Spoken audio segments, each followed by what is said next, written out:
it's harder. All right. Any questions so far, you guys? All right. So we also have self-discipline, and this is a very important part of mastering your self-determination. You have to be disciplined.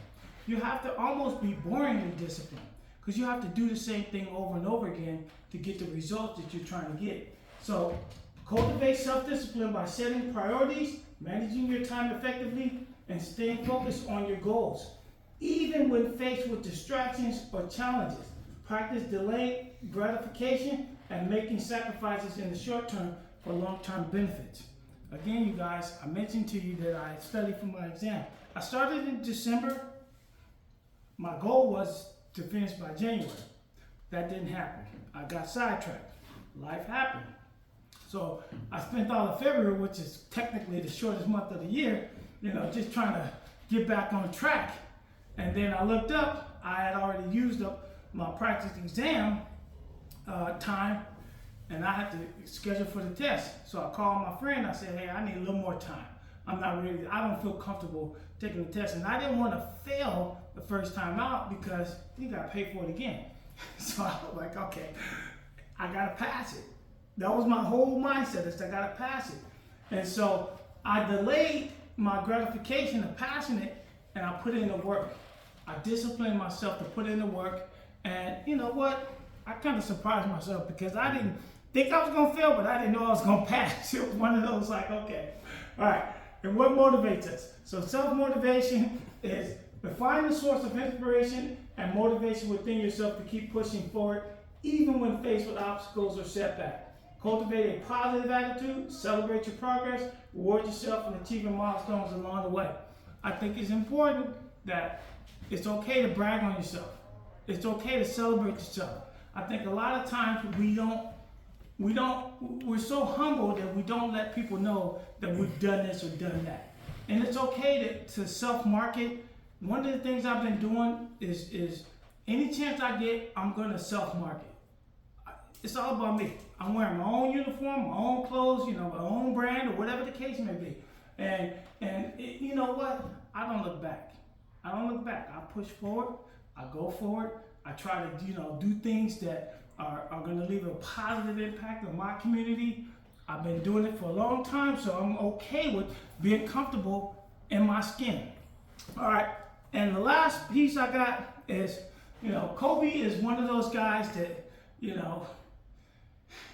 if everybody could have his work ethic, I think we would all be great. But that's hard to have. He was obsessive, compulsive type of worker.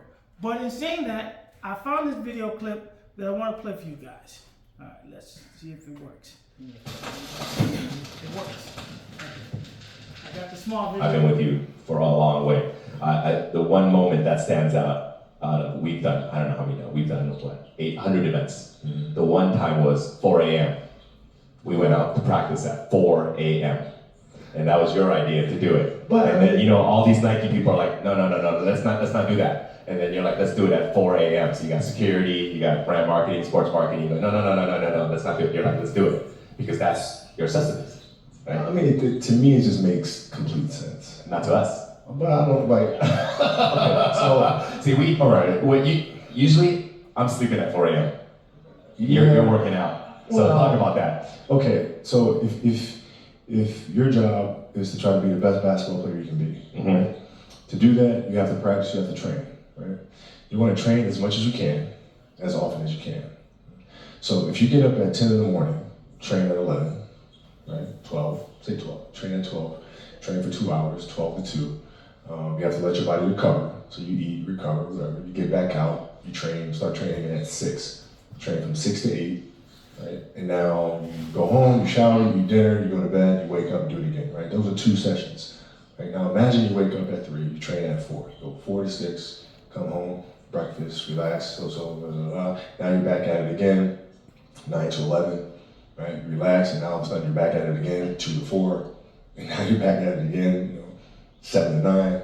Look how much more training I have done by simply starting at 4, right? And so now you do that, and as the years go on, the separation that you have with your competitors and your peers just grows larger and larger and larger and larger and larger. And by year 5 or 6, doesn't matter what kind of work they do in the summer, they're never going to catch up because they're 5 years behind. Right? So it makes sense to get up and start your day early because you can get more work in. Is that genetic? Or is that something you ingrained and trained yourself? No, it was Who just, taught you that? for me, it was just common sense. Like I can, if I start earlier, I can train more hours. And I know the other guys aren't doing it because I know what their training schedule is. Right? So I know if I do this consistently over time, the gap's just going to widen and widen and widen and widen and widen, and they won't be able to get that back. Mm-hmm. So to me, it was just common sense. I'm like thinking, how can I get an advantage? Oh, start earlier. Yeah, let's do that. How do you develop that, or where do you learn that from? Well, I think it's just it's just a matter of what's important to you. Mm-hmm. And what's important to you for whatever reason. I felt like I didn't feel good about myself if I wasn't doing everything I could to be the best version of myself. Mm-hmm. If I felt like I left anything on the table, it would eat away at me. I wouldn't be able to look myself in the mirror. Right? So the reason why I can retire now and be completely comfortable about it because I know that I've done everything I could to be the best basketball player I could be. And so that's where it comes from for me. You can't leave any stone unturned.